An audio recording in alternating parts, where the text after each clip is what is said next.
Continuamos.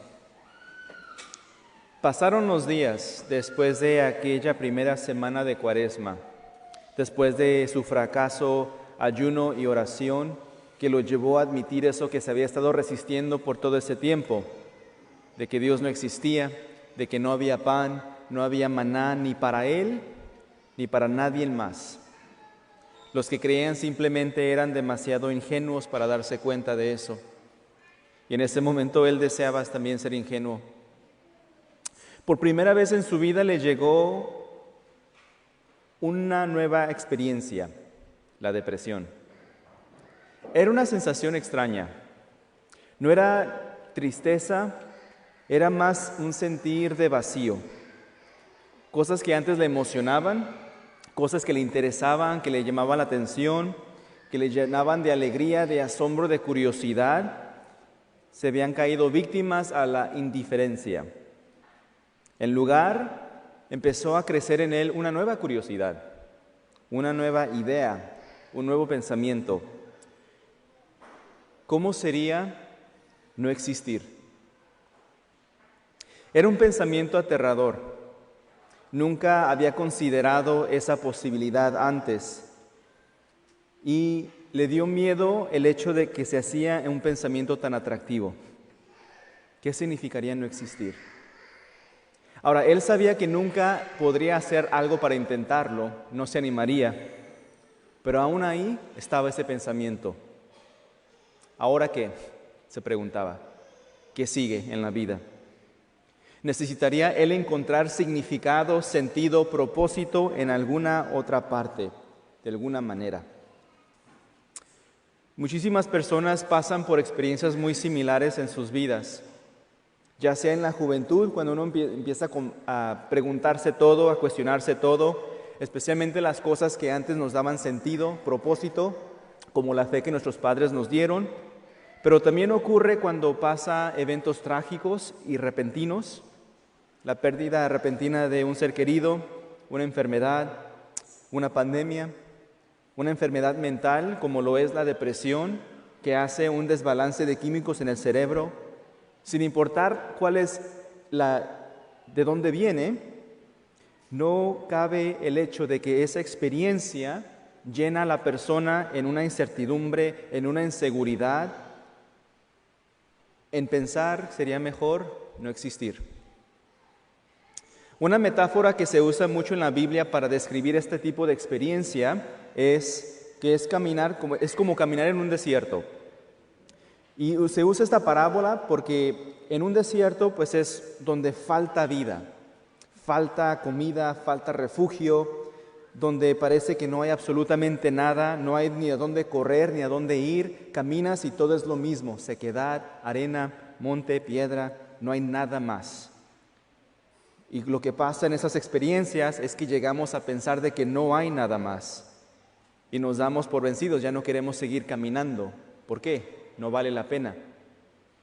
Y aquí es donde hemos llegado en las últimas 2 semanas, en esta experiencia del desierto.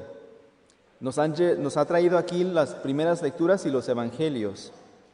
Ahora, primero, en las primeras 2 semanas nos enfocamos en 2 dificultades que surgen en la oración y en la mentalidad que nosotros tenemos, que nos llevan a tener esta experiencia del desierto.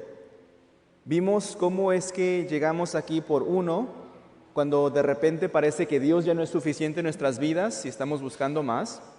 Y 2, cuando nuestros propios esfuerzos por acercarnos a Dios o que Dios se acerque a nosotros, pues no hacen nada, no producen resultados.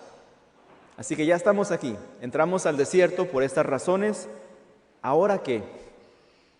¿Cómo, cuando parece que no hay nada? ¿Ahora qué? Así que vamos hoy a comenzar a ver la respuesta a esa pregunta. Y la vamos a comenzar a ver a través de una experiencia de desierto de un nuevo personaje. Hemos estado escuchando de Éxodo, ahora nos vamos a escuchar de Elías. Elías llegó a este desierto debido a las dificultades espirituales y emocionales que estaba experimentando en su vida. Recordarles, Dios le pidió a Elías que fuera su profeta y la misión que le fue a dar a él es de que fuera a hablar contra los falsos profetas de un dios falso que se llamaba Baal. Entonces él, cuando escuchó este llamado de Dios, estaba súper emocionado, porque él creció escuchando las historias de esos grandes profetas, de Moisés, por ejemplo. Entonces él dijo, yo voy a ser igual, yo voy a ser un gran profeta, yo voy a liberar a la gente así como Moisés liberó a la gente de Egipto. Entonces Baal le entra con todas las ganas, se va a chambear, se va a trabajar, habla contra esos profetas, los vence, es más, ellos terminan muriéndose. Pero eso también resultó que las personas que seguían a ese Dios falso se enojaran con él. Y ahora todo el mundo estaba contra él. Lo estaban buscando para matarlo. Y aquí es donde él entra en una tensión increíble interna, donde se siente muy abrumado, donde esta misión que Dios le había dado, dice, ya no puedo más. Y en su desesperación, en su desierto, le viene un nuevo pensamiento. ¿Cómo sería el no existir? Prefiero ya no vivir. Esa depresión que le dio y esos pensamientos suicidas que le dio a él no discriminan. Le puede dar a cualquier persona en cualquier momento. Jóvenes, ancianos, pobres, ricos, gente de fe, gente sin fe. Entonces, en esa situación difícil, él se preguntó, ¿ahora qué? No vio absolutamente nada. A sentirse ahí, desea la muerte. Pero como él tampoco se atrevía a tomar su propia vida, mejor le ruega a Dios, Señor, esto es demasiado para mí. Toma mi vida, quítamela. Derrotado, se queda sentado y dormido bajo un árbol de retama. ¿Qué es un árbol de retama? No sé si se preguntaron eso. ¿Qué es un árbol? Porque es un detalle que decidieron incluir ahí. Pues bueno, no se preocupen, yo ya le pregunté a Google por ustedes. Eso es lo que encontré. Los árboles de retama son árboles muy pequeños y muy delicados. No son resistentes. Los ves y parecen que están muertos, secos. No son lo suficientemente ni grandes ni fuertes. No están muy tupidos, así que no producen mucha sombra para proteger a alguien que se siente bajo de ellos. Y estos árboles crecen donde están los ríos secos. Y estos árboles sobreviven gracias a las raras inundaciones que vienen de vez en cuando, quizás una vez al año, cada 2 años, etc. Entonces los árboles aprovechan, cuando llega la lluvia, aprovechan para absorber la más agua suficiente. Y cuando llega la sequía, queda un poquito de agua bajo la tierra, solamente un poquito. Pero eso poquito es lo suficiente para que esos árboles sobrevivan la sequía hasta la siguiente llovida.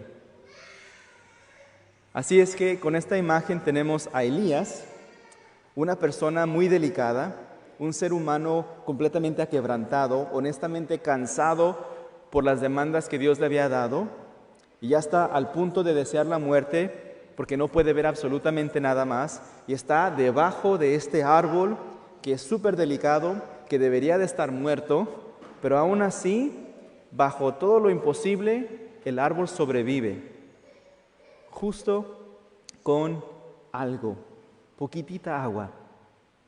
Bajo de este árbol es que Dios entonces viene y saca a Elías del desierto, le da una nueva vida y vive feliz para siempre. No, no. Es bajo de este árbol que viene Dios y le da un poquito de comida, solamente lo suficiente para que aguante. Ahora, yo no sé tú, pero yo cuando leo esto, escucho esto, no me gusta. Dios, ¿tú me vas a dar apenitas lo suficiente cuando estoy sufriendo? ¿Me vas a dar apenitas lo suficiente para aguantar? ¿Por qué mejor no me sacas de donde estoy, me sacas del desierto?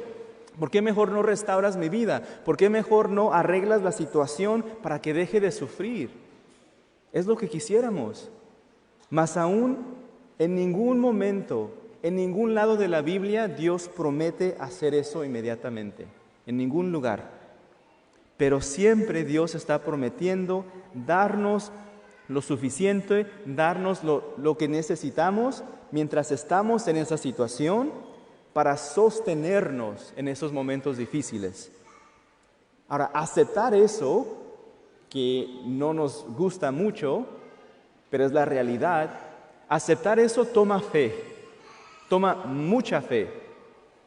Y cuando nosotros estamos en momentos de dificultad, fe es lo que más nos falta, es lo que menos tenemos. O tenemos muy poquita o se nos fue completamente. Entonces, ¿qué? ¿Ahora qué? Llegamos a ese desierto, estamos en crisis, ya sea como Elías, que cree en Dios pero tiene muy poquita fe, o como fue mi experiencia, que ni creía en Dios ni tenía fe. ¿Ahora qué? Es muy fácil ver nuestro alrededor y solamente ver sequía, no ver señales de vida. Y ahí entra esa tentación, ese pensamiento. Sería mejor no vivir, sería mejor no existir. Cuando falta la fe, cuando falta la confianza en Dios en esos momentos difíciles, entonces lo que Dios necesita de nosotros, ya que no le podemos responder con fe, es nuestra honestidad. Honestidad. El primer paso para superar las dificultades de nuestras vidas, para superar las dificultades en la oración, en creer, el primer paso para lograr seguir caminando y salir de ese desierto sin importar cuánta fe tengas, sea poquita o sea nada, es la honestidad. Vemos Elías. Elías fue muy honesto con Dios en la manera de cómo se sentía. Le dice exactamente cómo estaba, cansado, desesperado, que ya no podía más con ese cargo y mejor deseaba la muerte. Viene Dios y lo encuentra en su honestidad, en su inseguridad, en su falta de confianza. Toma su vida.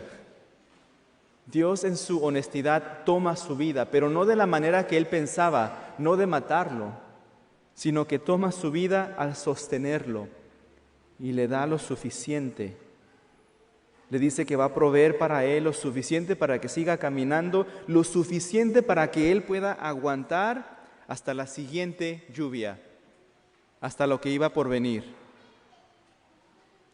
Ven, ahí está la diferencia en lo que vemos en Elías y lo que vemos en los judíos en el Evangelio. En el Evangelio están los judíos que también tenían sus propias dudas y honestamente estaban hablando acerca de cómo era tan difícil de creer en Jesús. Pero a diferencia de Elías, los judíos, ellos no se atrevieron a acercarse a Jesús con sus dudas. Así que ellos prefirieron mejor, entre chismes entre ellos, el uno al otro, hablar de esas dudas. No se atrevieron a ser honestos con Jesús y por eso Jesús les dice: ustedes no van a poder recibir las promesas que Dios tiene para ustedes, porque Dios no los va a forzar y Dios solamente puede trabajar con sus dudas si vienen y si se las entregan directamente. Directamente. Es decir, cuando nosotros no tenemos fe, Dios va a trabajar con nuestra honestidad y lo hará. Sin importar qué tan fuerte sea esa duda, lo hará. Esa fue mi experiencia también. Yo fui muy honesto con Dios en mi incredulidad. Nunca rechacé a Dios por conveniencia, por interés personal. Simplemente me sentía atascado, intelectualmente, pensando, emocionalmente, espiritualmente. Fui honesto con Dios y le dije: no puedo creer en ti. Ahora, yo no me di cuenta en ese momento, pero esa honestidad era todo lo que Dios necesitaba para darme algo. Muchas veces papás se preocupan muchísimo porque su joven, su hijo, su hija de repente viene que ya no quieren ir a misa porque no creen en Dios. Se da muchísimo hoy. Dicen: ya no sé qué hacer. No quiero perder a mi hijo, no quiero perder a mi hija, no quiero que se condenen. Lo más importante, la cosa más importante que uno puede hacer en momentos así es ayudarles acercarse a Dios con honestidad, con la poca o falta de fe, pero simplemente atreverse a hablar con Dios, aunque sientan que están hablando a sí mismos, con honestidad, diciéndole exactamente lo que piensan, diciéndole exactamente lo que creen y no creen. Es lo único que Dios necesita.